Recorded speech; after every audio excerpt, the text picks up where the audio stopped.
Hey, I'm Lucy and welcome to Dissectologists. Today I'm talking with Liza Fireman, a puzzle collector and a creator who has the largest puzzle collection in the world. In fact, right now looking at this just wall of puzzles behind Liza. Thank you so much for joining me. Oh, my pleasure. So when did puzzling shift from maybe just something you kind of casually enjoyed to something that you intentionally began collecting? I would say I never actually casually enjoyed. I was always like very hooked. But intentionally collecting, I started in around October 2019. And it started by just basically like wanting to do more and more puzzles. And somehow I got completely obsessed with like getting all of them at some point. I do want to say I never had an intention to get the Guinness record. That kind of just happened. But I would never say that I casually enjoyed puzzling ever, because I used to kind of like do puzzle a million times and you know, as many puzzles as I could since I remember myself pretty much. You've built this, insane collection around majority a single brand, which I think is a really intentional choice you made, is my guess. But what made Ravensburger the one for you? So I think when I got to the US, I bought many different types of puzzles, and I bought a lot of them in places like Target, which is really not holding many of the very high quality brands. You know, then I started getting back to doing Ravensburgers, but I was like, this is such a different quality. And then I was like, I do not ever want to do anything else. The quality of the printing, the clicking when you actually put the pieces together, the variety, because they're a huge company, they're really having a lot of diversity in the puzzles. And I was like, this is what I want to do. I'm not going to get any other type of puzzles. And so far, it seems like if you need to pick one brand, it's really the best one I think that you can go with. No offense for any other brands. And also, they're obviously not sponsoring this podcast. So, this is just No. two women talking puzzles. Okay.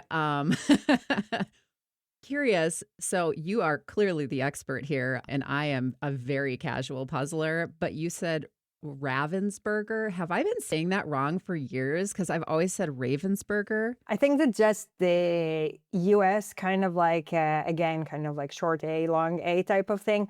It's a German company, and they are located in a city called Ravensburg. And so that's why they Ravensburger. I don't think they're going to be deeply insulted if anybody's calling them Ravensburger, because I think that's what actually most people in the US are doing all the time.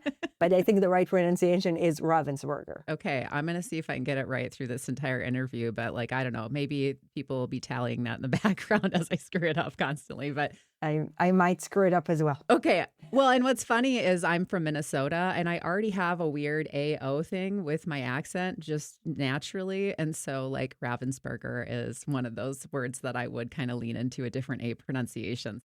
Something I find interesting about Ravensburger puzzles is the blue back. It kind of reminds me of Jimmy Choo shoes with the heel that had red on the bottom of the shoe. A Ravensburger puzzle reminds me of this, right? When you dump that box out, what do those blue pieces signify for you?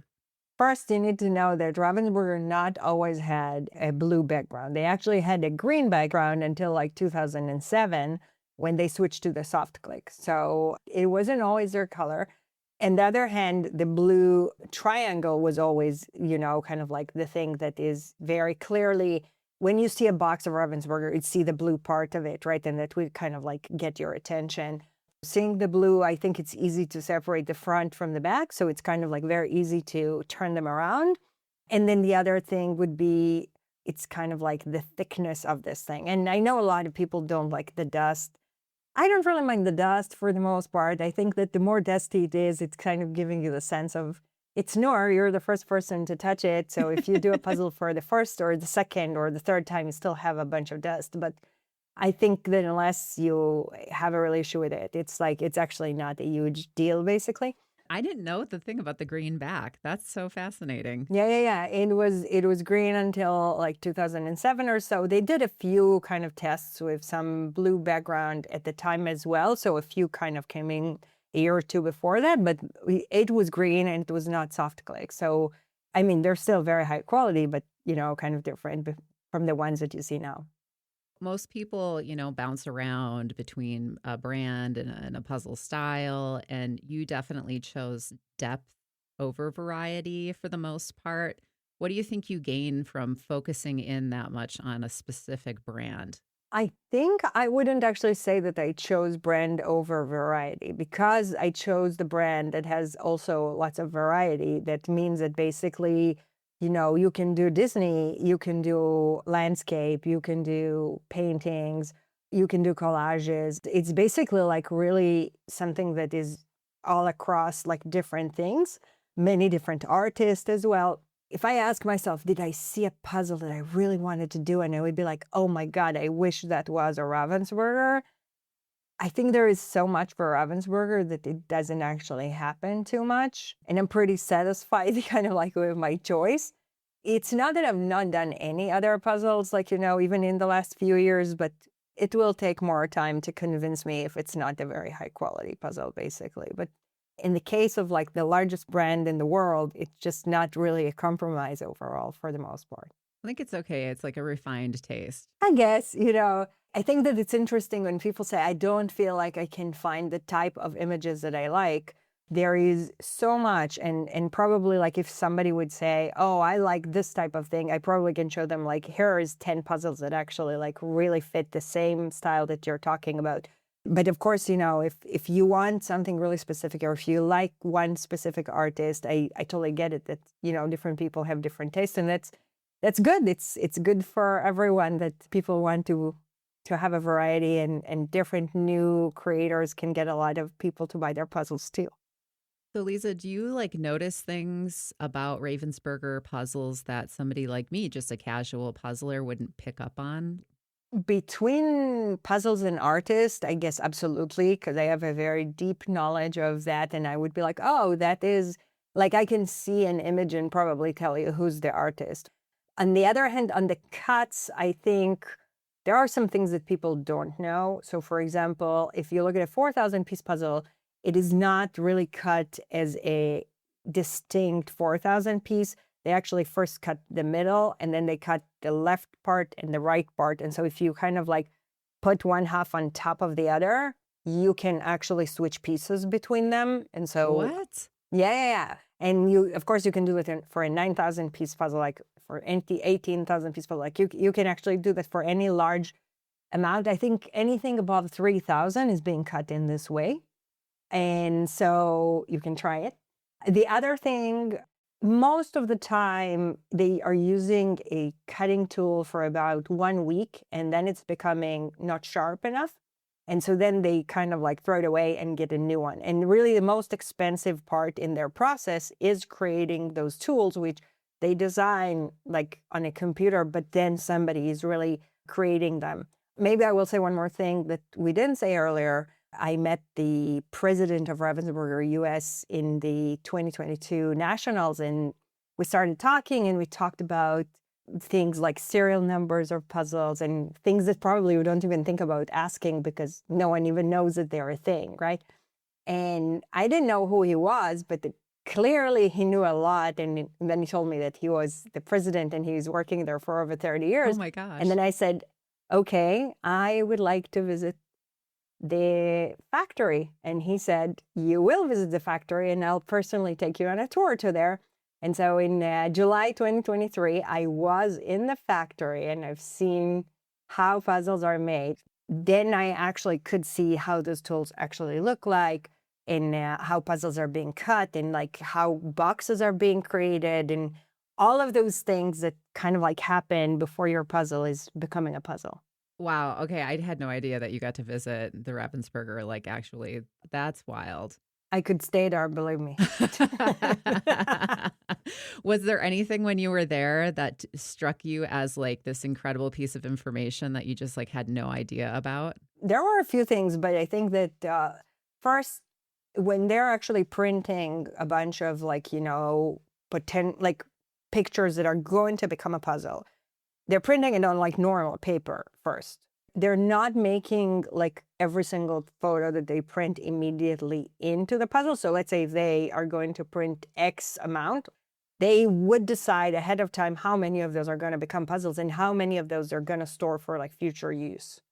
And so it's amazing to see that they're taking those and they're storing them under like very heavy type of like wooden boards, so they're not going to get any sunlight. And so because sunlight is hurting puzzles, they want to make sure that if they printed, those like extra pieces that will turn into a puzzle when there is demand to it, it's not going to be in a different color. And so they really have large stacks of things that they're covering to just make sure that they can pull them when they need, but it's not going to actually lose any quality of the image.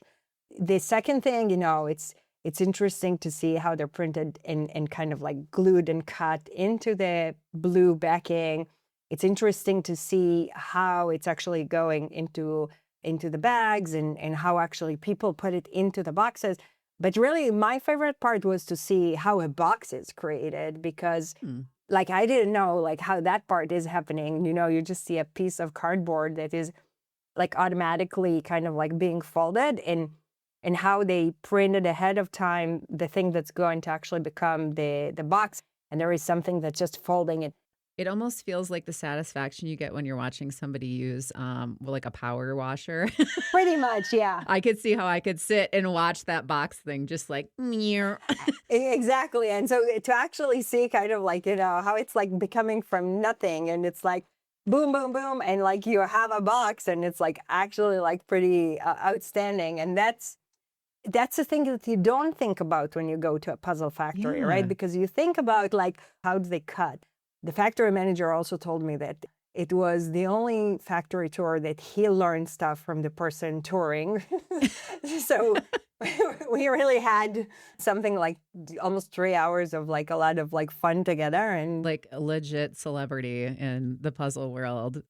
So you have a Guinness World Record, and wait, hold on, let me read that out loud.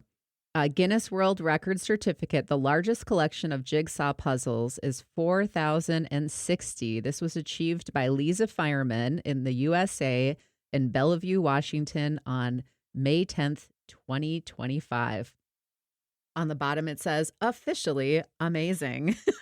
I even have some kind of a pin saying officially amazing. So part of like, I think what is really fascinating about your collection is the organization of it. I imagine a piece of that came into that filling out, your application for Guinness. What was that like? So I think it's also coming in two pieces, because if you've seen my catalog, it's very organized. But really, I created that because of like my own kind of OCD. Like I want to be able to see everything. I want to be able to click and find out everything by the artist and everything by a tag, which is kind of like a keyword. And so I kind of like wanted to make that available like from everywhere and to look like super nice. The reason that this is actually like helped me only slightly to create the Guinness thing is because I don't have enough space in this room for all the collection. I'm getting out of here a bunch of stuff that I've done a lot. And so I'm kind of reorganizing. My daughter would be like, can you try to sell some, Mommy? Like it's, you're very organized hoarder, but it's not really like a very healthy kind of thing.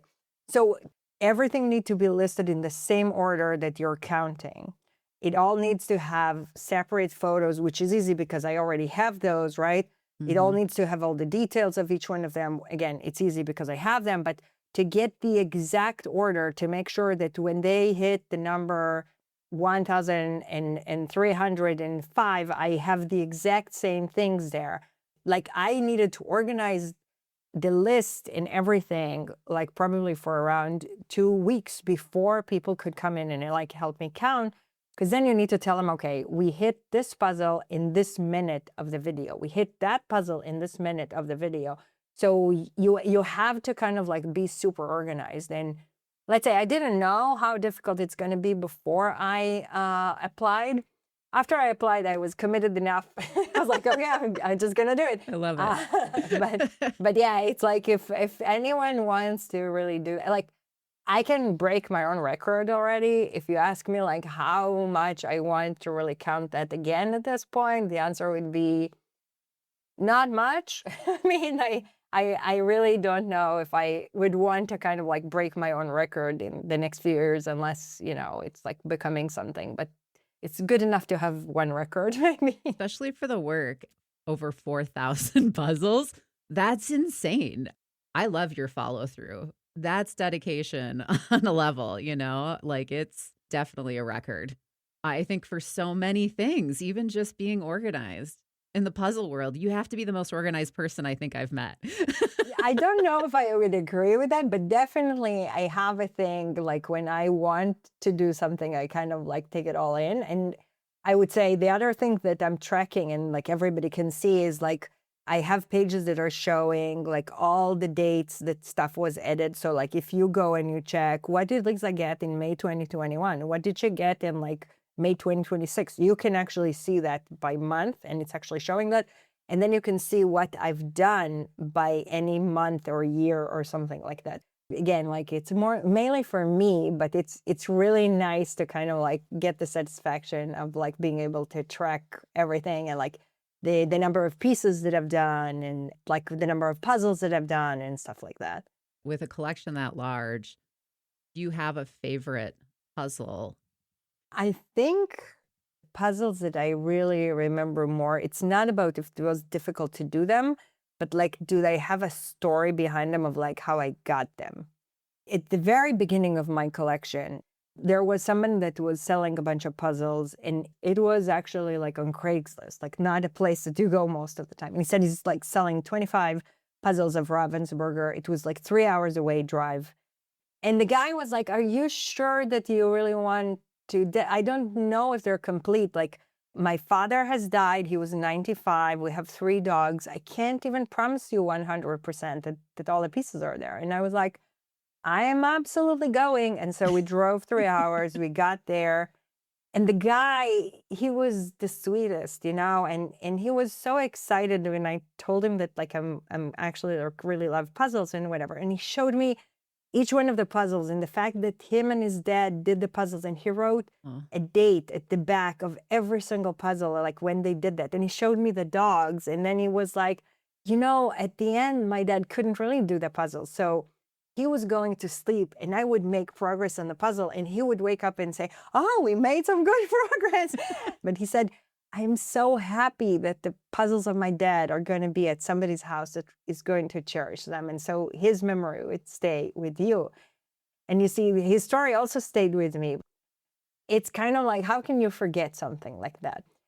It's just nice to see when like it's connecting people and people want to share their story. And I have so many puzzles here that have a story of like how I actually got them and a lot of people that I would probably never forget.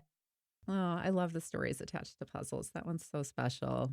I want to say, getting other people to enjoy puzzles, I think that's something that at least many puzzlers that I know really like specifically now I'm hosting almost every week in my house, like an open evening to women to come and puzzle.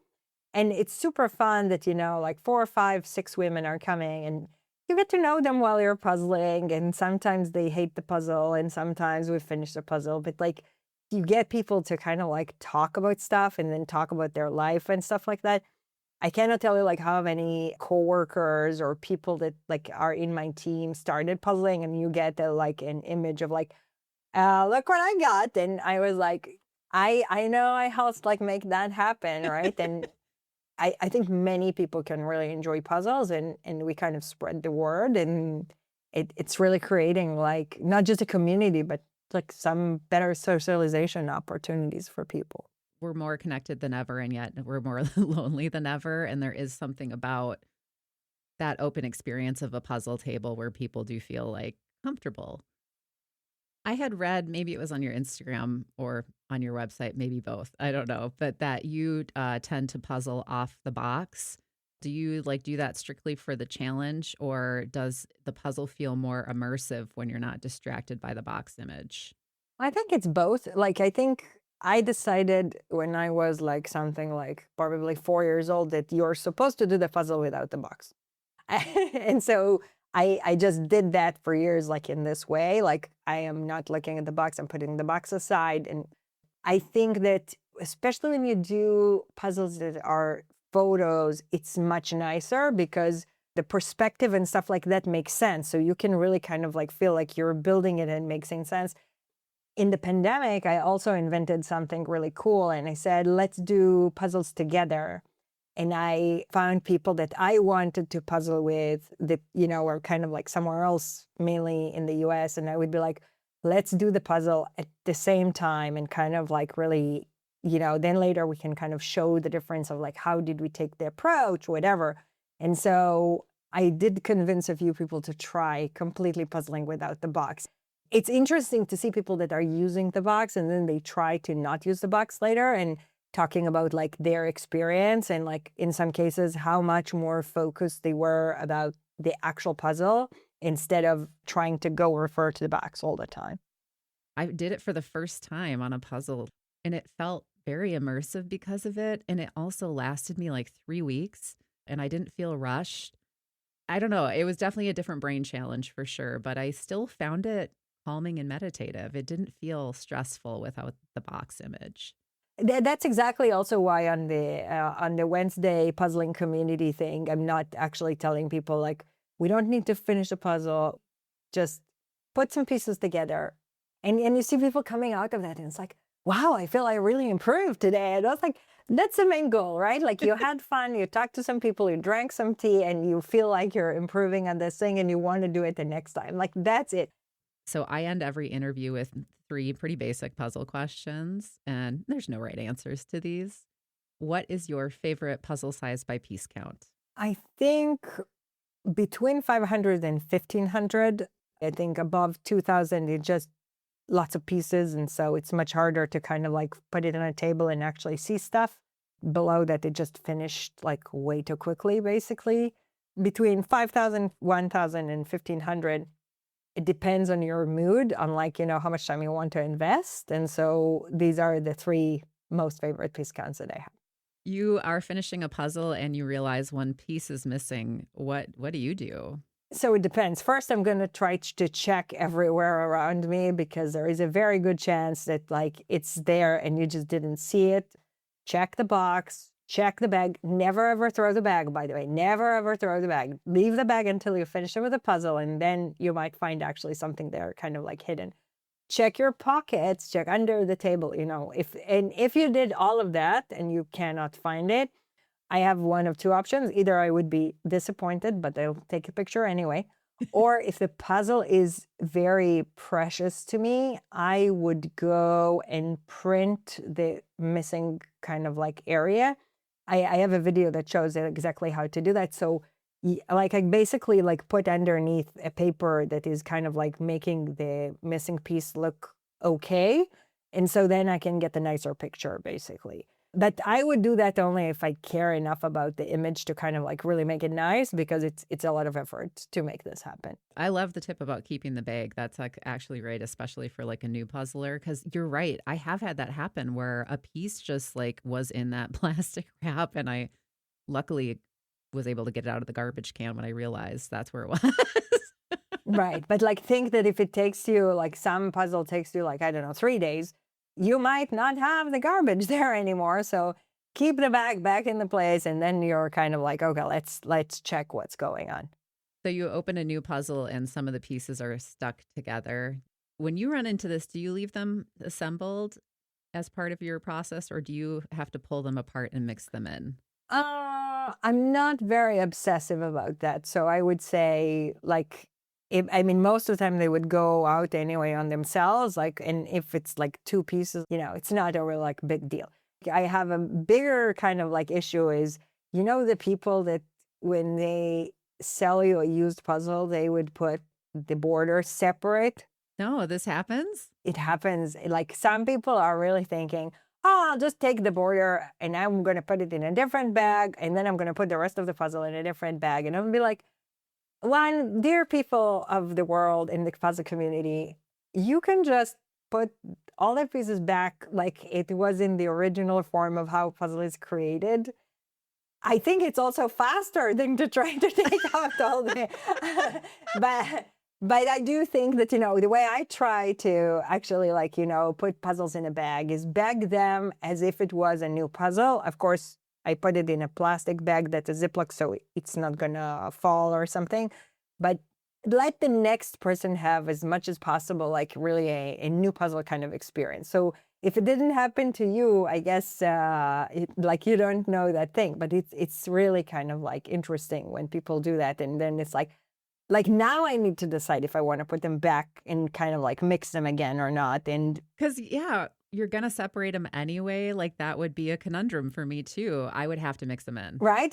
But you see like how kind of like it's throwing you off when Totally. you open. It's like, why did you do that? They like solved a piece of the puzzle for you. Like they were helping you out, but really it's annoying. Yeah. Okay. Well, and if you bought puzzles from Germany, you know that like in some cases you actually open a puzzle that you bought from like a German seller, and then inside you're gonna find gummy bears. Like they're actually putting like additional kind of bags of gummy bears. So you're like, hey, here, like Haribo. Yeah, like or other types of those, but like they're kind of sending additional candy together with the puzzle. Okay, I will keep that in mind because that is definitely the reason I see the dentist the most is because I freaking love gummy bears. So maybe you should be careful not to buy stuff from German sellers because you're going to get a lot of that. Oh, Liza, thank you so much for spending time with me today. This has really been fun. Oh, my pleasure. Wherever this episode found you today, I am so glad you're here. And however you puzzle, however you solve, you're doing it the right way.